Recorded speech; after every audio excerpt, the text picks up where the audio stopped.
The following program is rated 14 plus and may contain coarse language, violence, nudity, mature subject matter, or scenes which may not be suitable for all audiences. Viewer discretion is advised.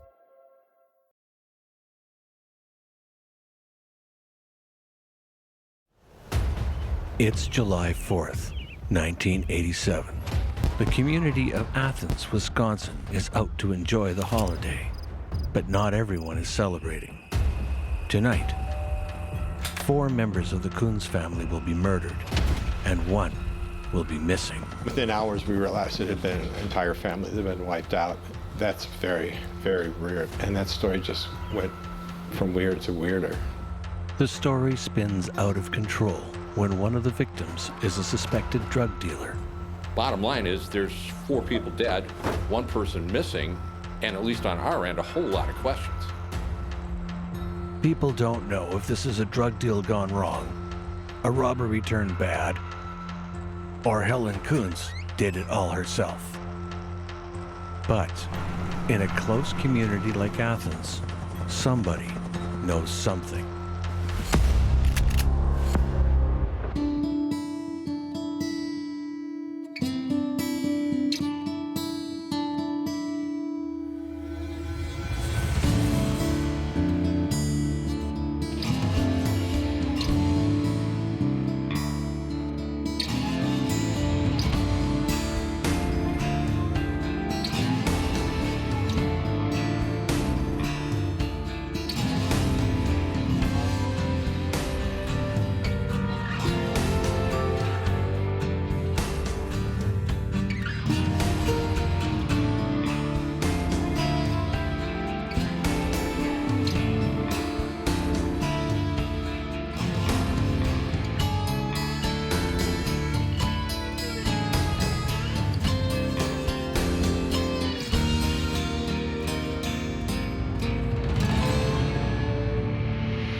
As one travels the WI-97 on their way from Medford down to Wausau, you stumble upon Athens, Wisconsin. It's the kind of place where the American dream is born. Visitors might stop by a local cafe for a coffee with friends, or maybe one's in town for their 116-year-old fair to hit up the Midway that takes place in August. Known for being a quiet town, perfect for raising a family, and a killer ball team, there's an event that mars the pristine streets.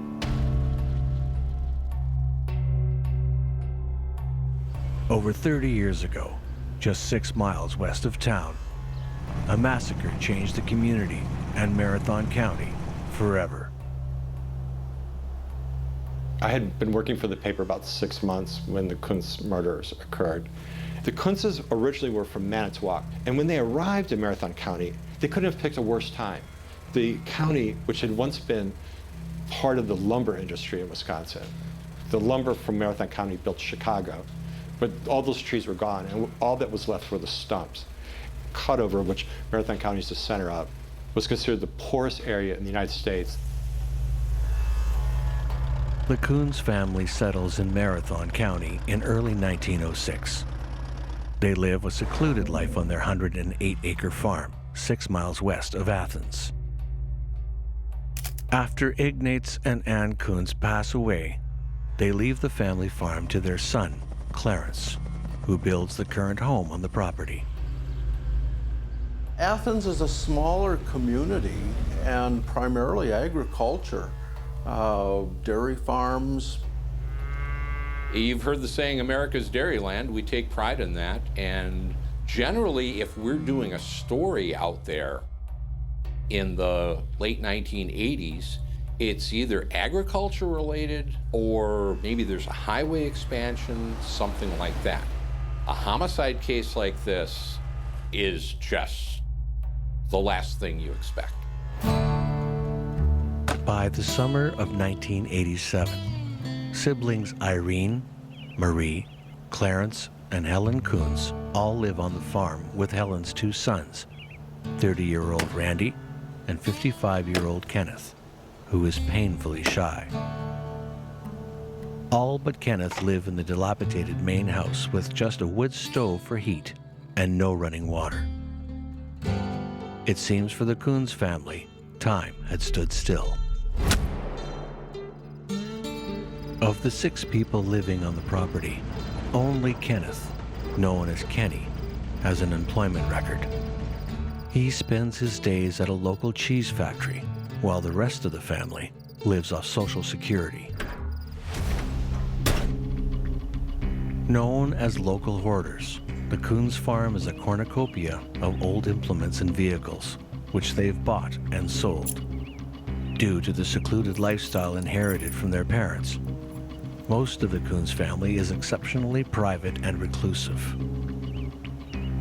Helen and Randy were always seen together. Randy is Helen's chauffeur, constantly driving her to wherever she needs to go. He often waits in the car as she does her errands, even when she has her weekly Sunday breakfast in town. Helen Kunz is an enigma for most of the community. She's quiet and polite. Like most of her family, she still dresses as though it's 1930, as if time moved everywhere except on their farm. In a way, the Kunzes are set apart from the community. They have so little interaction with people in the town of Athens that they are seen as oddities. But the 4th of July in an area like Athens is an important event. It's a time when everyone who lives there comes together.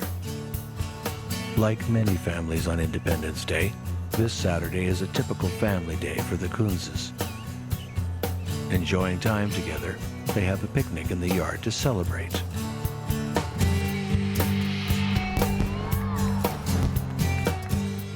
Helen and Randy are in Athens, the town miles from their home.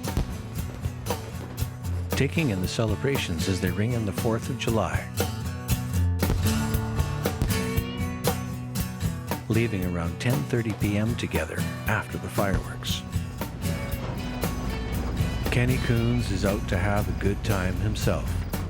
He goes to the cheese factory where he works to clean up his truck and have some drinks. At some point that night, Kenny buys fireworks, a common occurrence on the 4th of July.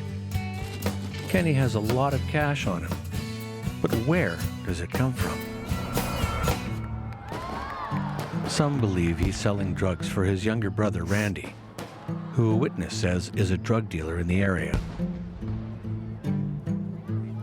The hidden secret with rural Wisconsin is that drug use is spreading from the major communities, from the major cities.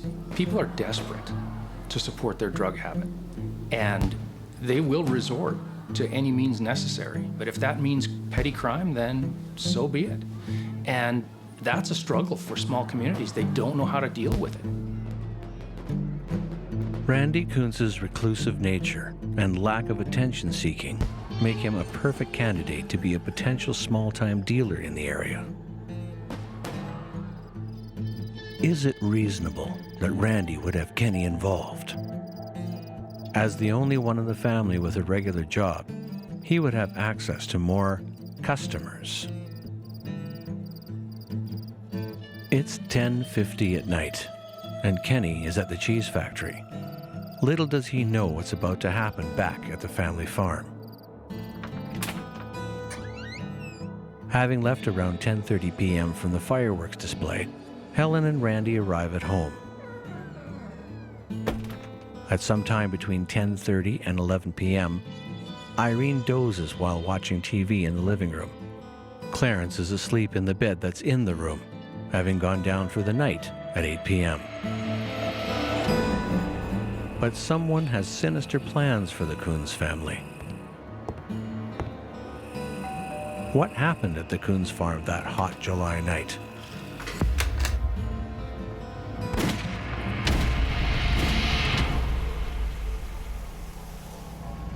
When Kenny gets back to the farmyard around 5 a.m., he does his best to be quiet.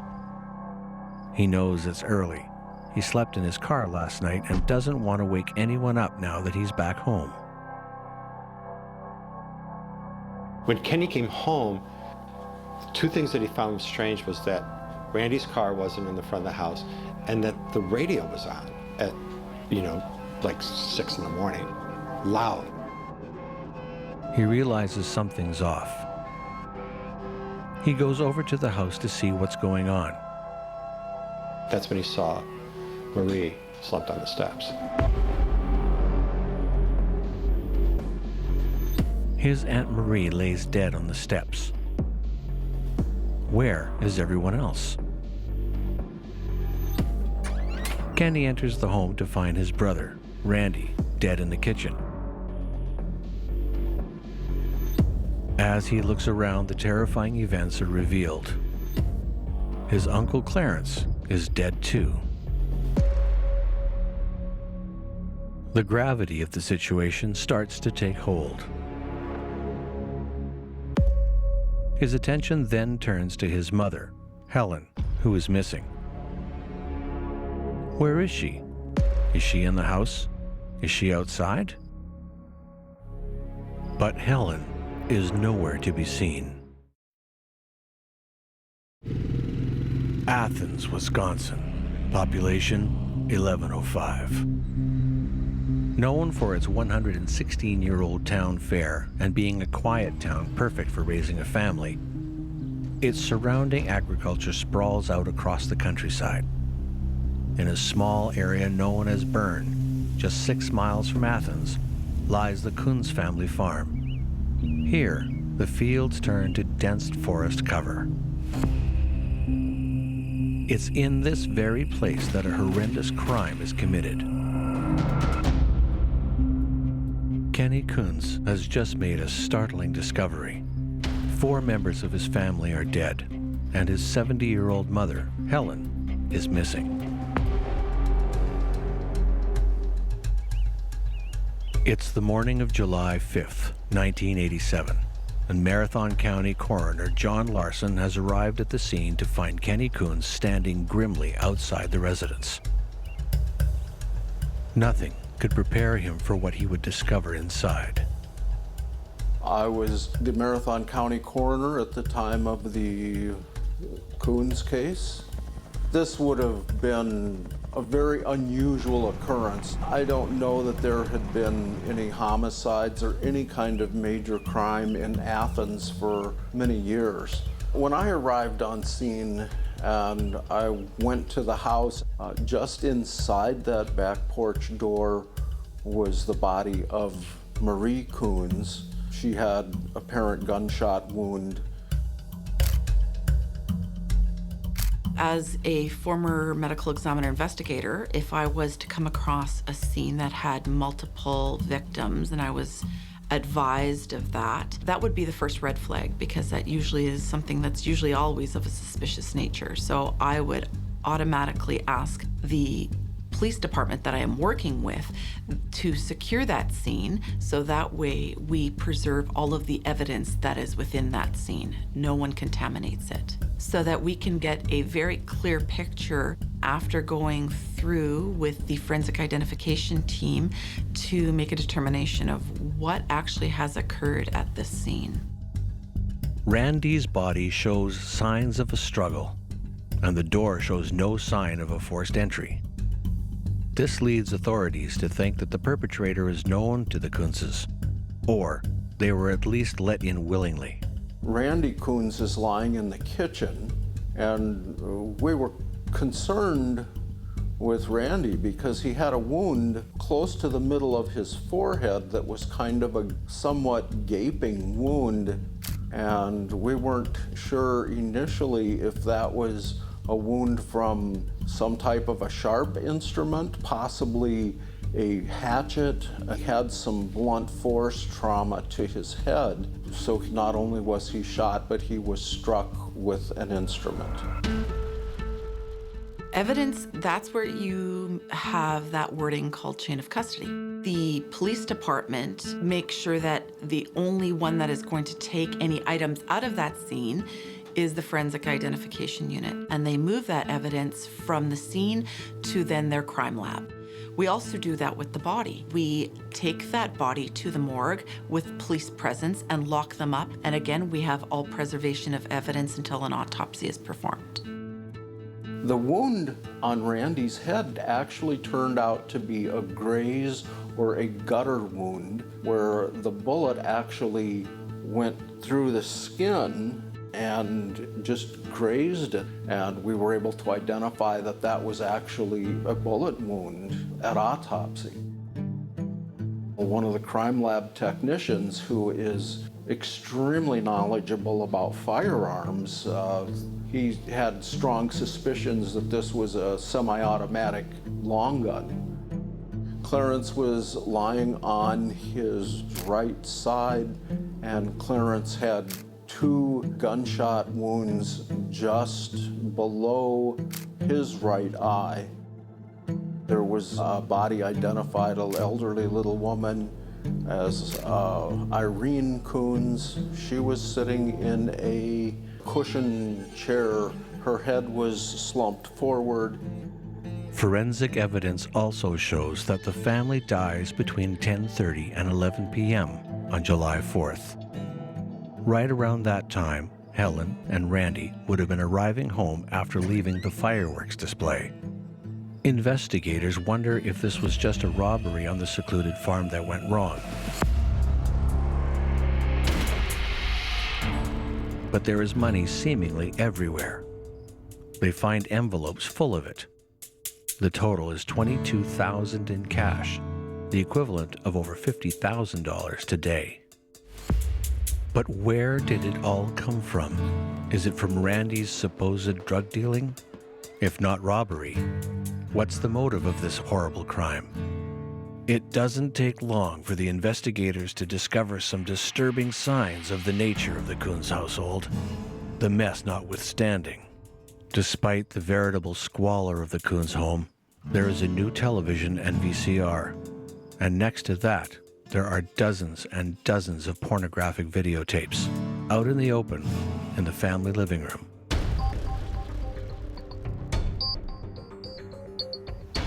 The bodies were each placed in a body bag. At that time, the sheriff's department, they had a pickup truck that had a cap or a topper on it. It's a little embarrassing now to think that we're transporting bodies in a pickup truck. It's not a great deal of dignity, but it's what we had, and those were the resources that we had at the time. I was in the house, and you could hardly move through it. There was so much stuff. In the main room, the living room, Clarence slept with 2 of his sisters, Irene and Marie. And there was pornography everywhere. I mean, there were stacks of pornography everywhere. Suspicion immediately falls on the only person readily available, Kenneth Kunz. This is often referred to as a family annihilation, where one person in the family suffers a trauma at the hands of one or more of the persons that have been murdered. Given the state of the home and the disturbing evidence found within, it led investigators to believe initially that Kenny was a suspect.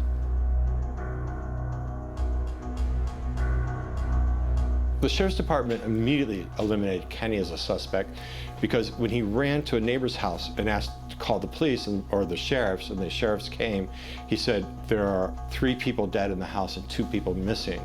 But there are actually 4 people dead in the house. And if he had actually killed those people, he would have gotten the number right, at least. Back at the Kunz farm, more interesting evidence is discovered. For some reason, Randy's car is parked in the garden that Kenny has freshly tilled up. Something neighbors say they've never seen before. Several tire tracks are there. Most of the tracks are accounted for, but one set of tracks is a mystery. But the most pressing question remains. Where is Helen Kunz? Is she still alive? What does she know about the murder of her family members?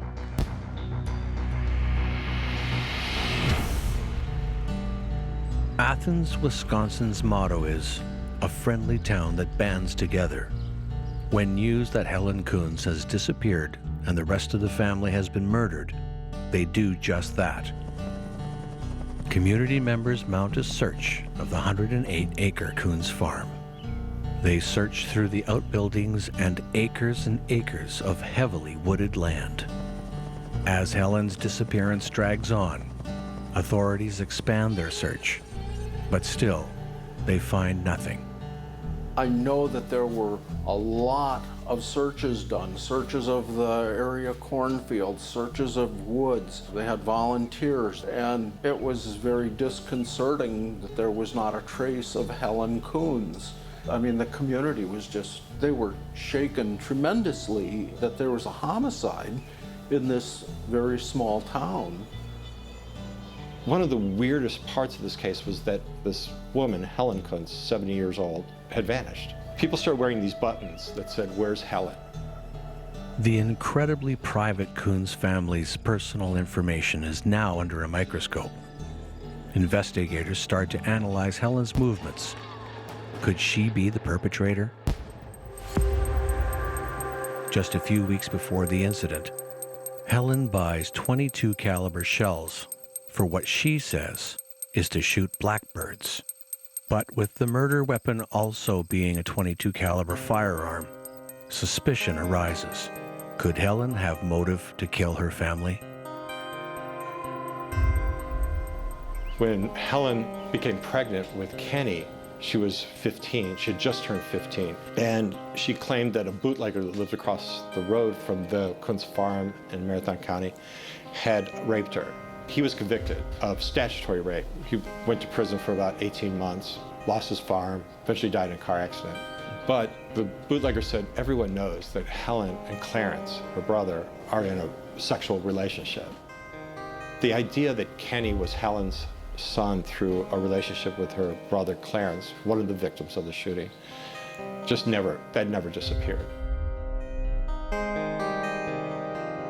When the sheriff's department asked Kenny who the victims were, he said Clarence, his uncle, was also his father.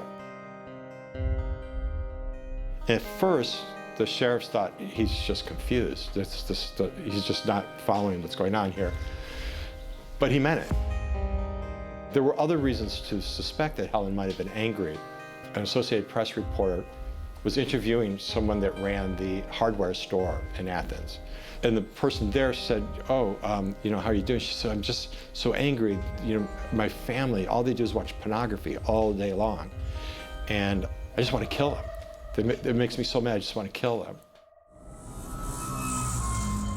Though Kenny later denies saying anything about incest in the recorded police interview, the pornographic videotapes found at the home and Helen's own statement at the hardware store give investigators a feeling that something is amiss at the Kunz residence. Have all the years of routine and squalor finally caused Helen to snap? Did she mean it when she said, "I just want to kill them"? Was it all too much? Is this issue with pornography the final straw?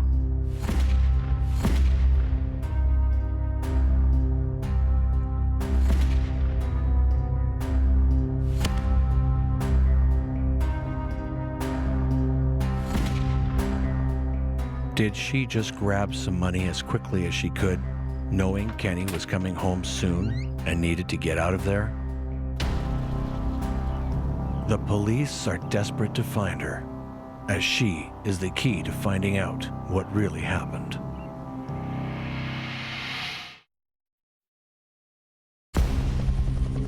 Four members of the Kunz family have been murdered, and 70-year-old Helen Kunz is missing. Despite a massive search, authorities still don't know where Helen is. They broaden their investigation in hopes of getting more clues.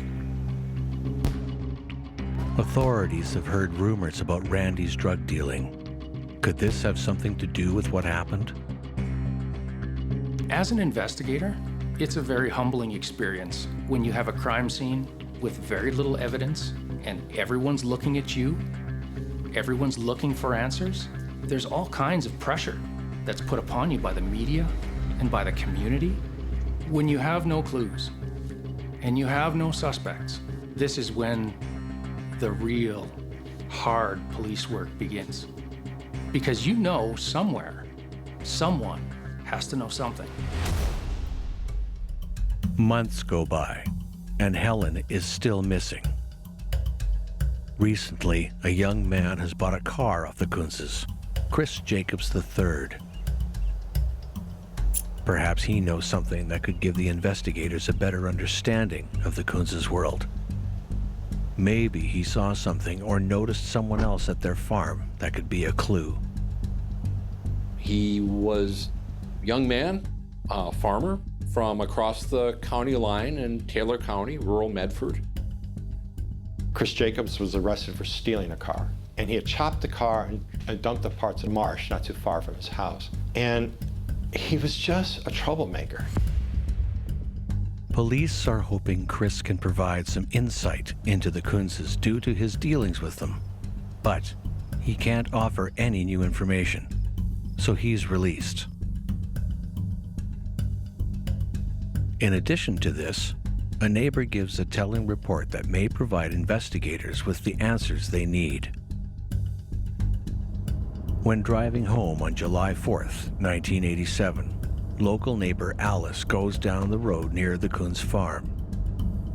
She spots what appears to be a car waiting near the entrance of the Kunz farm, but is met with the glare of a spotlight.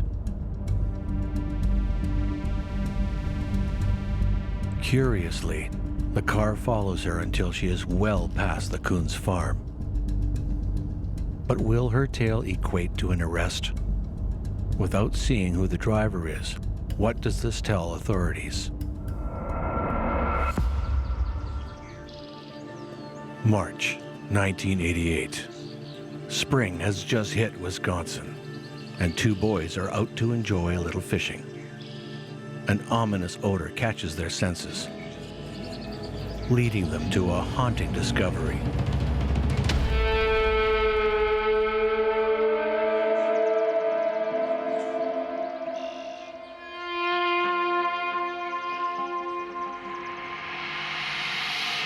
Helen Kunz remains were found after the search went underground in the spring of 1988. Now the final victim had been found, but what exactly did that mean? We now have a fifth confirmed victim, but we may not be a whole lot closer to getting this case charged and into court. Helen, her body was found out in the outside environment. So we have things such as Mother Nature with the hot sunshine and wind, and she was also in water. So many months later, it would have been very difficult to do a visual recognition of her body. As an investigator, the most important thing in terms of suspecting that that would have been Helen is to do a positive identification. We would be looking for things such as fingerprints for Helen. We would be looking for any sort of dental work. With Helen discovered, investigators must double down on the evidence they have. After their initial interaction with Chris Jacobs, investigators decide to follow up. A search of his bedroom discovers some striking evidence. The shell casings had interesting evidence because you have the firing pin mark, which is like a fingerprint of a weapon. On each and every spent shell casing, that's extremely identifiable, along with the breech marks. When that bullet is fired and it expands, the breech expands and stamps on the part of the base of the barrel, the breech, and it leaves absolutely identifiable marks. The shell casings found in Chris's room are the same as the ones found at the Kunzes. As the search continues, police also discover a handheld spotlight in Chris Jacobs' car. Local neighbor Alice had said someone had shone a spotlight in her face that fateful night when she passed the Kunz farm. The onus is on the prosecutor to compile enough evidence to present to the court to prove their case beyond a reasonable doubt. So when the prosecutor is deciding whether or not to initiate a prosecution on behalf of the federal government, there's two issues that they have to consider. The first is whether there's enough evidence to prove that case beyond a reasonable doubt, and the second is whether or not prosecuting that case best serves the interests of the public. And criminal trials can be very lengthy, so the prosecutor needs to make sure that they have all of the evidence that they think they need to prove the case prior to starting that trial. The evidence is piling up against Chris Jacobs, but Chris maintains his innocence. The police feel like he's their man and press charges against him. Chris purchases a vehicle from the Kunzes. This we know. But prosecutors have a theory about what happens during the encounter. Prosecutors theorize that Chris has to go inside the Kunz's home to get the bill of sale. While inside, Chris is shocked by the Kunz's home and living arrangements. Chris notices money lying around. After getting the bill of sale, he hatches a plan to rob the Kunz family. Key defense witness, local man Wayne D. Weiler, gives investigators a statement saying that Chris Jacobs told him that he was planning to rob the Kunz family. Investigators contend that Chris and one or two other unnamed individuals sneak onto the Kunz family farm and brutally murder the Kunz family. The men gain entry to the house and demand the money that Chris saw. Something startles the men, and things go wrong.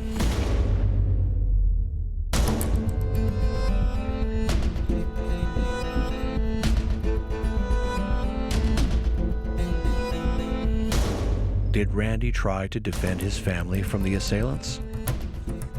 A struggle ensues. Perhaps Chris doesn't expect the Kunzes to fight back, and Randy is the next to die. But something occurs that's unclear. What happens to Helen? What makes her so unique that Chris and the other assailants take her with them? Why is there so much money left at the house? Is the motive robbery? Investigators say that the tire tracks at the Kunz farm match Chris's car. Did Alice see them as she drives by? Autopsies show that Helen dies around the same time as the rest of her family. Her body is dumped 19 miles away in the Taylor County muskeg. When Jacobs is arrested for stealing and stripping a car months earlier, he is found to have thrown car parts in the swamps around his farm. Helen is found in the same area. Despite the evidence against Chris Jacobs, his lawyer has another theory behind what really happened that night.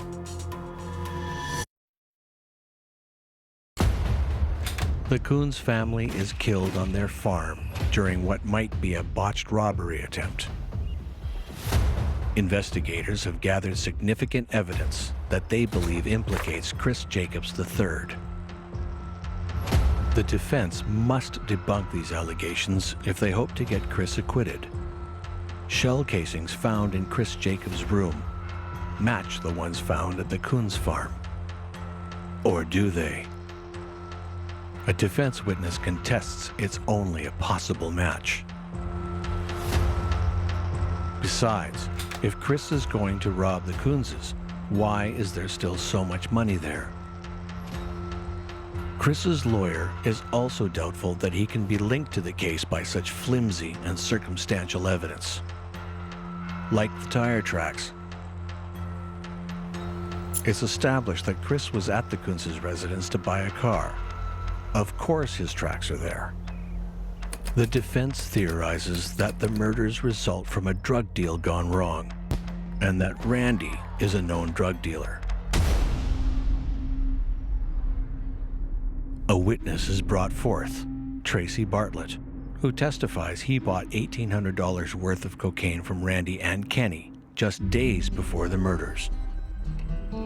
If Randy and Kenny were involved in the drug game, they may have had to pay back their suppliers at the end of what would have been a busy July 4th. Since Kenny was supposedly involved in the racket, we know he couldn't have made the meeting because a witness saw him at the factory that night. I seen Kenneth Kunz's car. Is that a automobile you're familiar with? Yeah. And did you see Mr. Kunz as well? Yes, I did. And where was he when you saw him? Entering the building. While Randy waits for Kenny to show up with the rest of the money, his suppliers are getting impatient. The suppliers go into the house to wait for Kenny. They run into Marie. She is the first to die. Kenny is nowhere to be seen. They get desperate. Randy is sure his brother has just lost track of the time and will be there in a moment with the money. But is it possible that Kenny was wholly forgotten?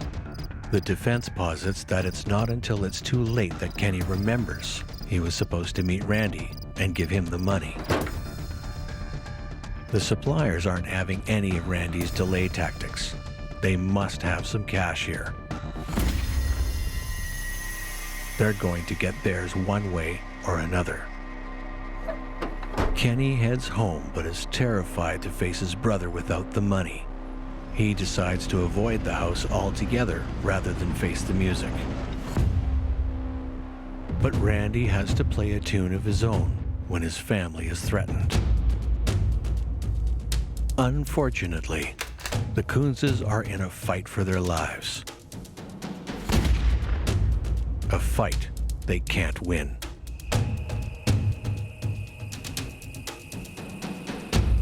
But why did they take Helen to another location to dump her body? Only the perpetrators of this brutal crime know the answer, and the man in custody maintains his innocence. The defense's theories are put to the test, and many are crumbling. Their witness to Randy's drug dealing is lying. He was in jail when the alleged transactions took place. But there is still a question of where all of the cash in the Kunz house came from. Surely there is more evidence to show some kind of drug involvement, but there isn't. We didn't find any drug paraphernalia, scales, needles, drugs themselves, no marijuana, cocaine, packaging material, nothing like that. The trial was on circumstantial evidence, certainly, but it was pretty heavy circumstantial evidence, in my opinion. To say that he absolutely pulled the trigger, I don't know that anybody can say that. The prosecutors are confident that they've made their case. The defense hopes that they're able to show that Chris is innocent, as Chris Jacobs III's mother testifies he was helping her birth a calf at 11 p.m. that night. As count number 5, not guilty of murder in the first degree or felony. Chris Jacobs III is found not guilty. So at the end of this trial, the jury concludes that Chris Jacobs is not guilty beyond a reasonable doubt, and really that's due to a lack of hard evidence tying him directly to the offense. In this situation, the evidence that's presented to the jury is largely circumstantial in nature, and unfortunately the jury does not find that compelling enough to render a conviction. To me, I was very surprised. I was shocked at the verdict. It made no sense to me. And I remember typing out the story that my hands were actually trembling as I was typing the story because it was just so disturbing. I felt like this family had been slaughtered, and because of their strangeness, the jury decided to give this kid the benefit of the doubt. We don't know what happened. And really, are we gonna send a kid to jail for the rest of his life? Let's give him the benefit of the doubt. Authorities have run out of options. They're confident that the evidence points towards Chris Jacobs III, but the jury doesn't agree with them. They'll have to go back to the evidence to see if they can find a break in the case. 2 years pass with nothing new, until a chance arrest and a story give police a startling clue.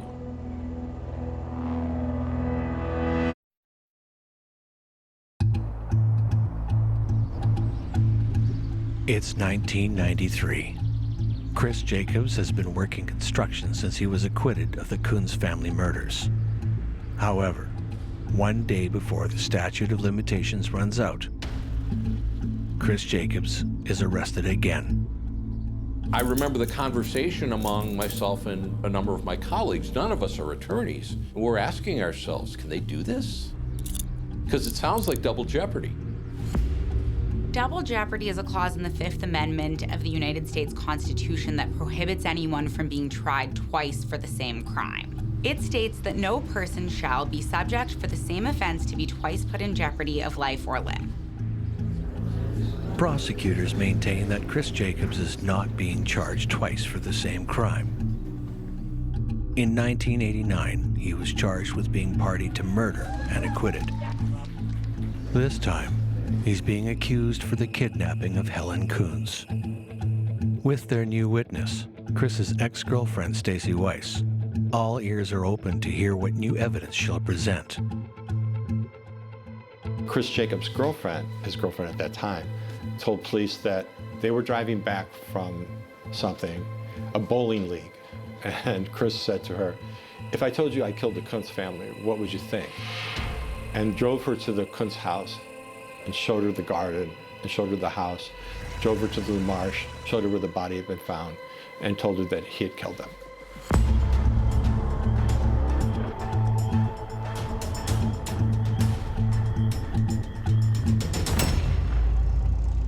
And had killed Helen there. Her statement became he raped her in order to prove his manhood, to prove that he was a man. From there, the story is hazy. Helen is subsequently killed and her body thrown into the swamp. The defense retort that Stacy is Chris's ex-girlfriend who has an axe to grind after they have a falling out, saying that Stacy has recently been arrested for a robbery and making up these accusations for the DA to drop the charges. But Stacy Weiss's testimony isn't the only evidence the prosecutors have. Authorities have a receipt for the tires that Chris bought after being to the Kunzes, along with the evidence from the first trial about the tires. They also have the bullet casings found at Chris's house and the Kunzes on top of the spotlight found in Chris's possession. This, coupled with Chris's threats to a prosecutor witness Wayne D. Weiler after the first trial, is enough for the jury. Chris Jacobs is convicted for the kidnapping of Helen Kunz and sentenced to 31 years in jail on July 7th, 1993. Despite multiple appeals, the conviction is upheld. While many believe that justice was served with Chris's conviction, some believe that he is innocent and that he is just another victim of the murders in Marathon County on July 4th, 1987. Whatever happened on those back roads, we may never know. We know that Helen Kunz and 4 other members of the Kunz family ended up dead. The Kunz family massacre remains an open case because the only person ever charged with their deaths was acquitted. There has never been any other serious suspects in the case. The facts confound authorities and researchers alike. Who killed the Kunz family? You know, one of the things that sticks with me and has from the very beginning is these people may have lived a different sort of lifestyle, but what happened to them was terrible. They didn't do anything to deserve this.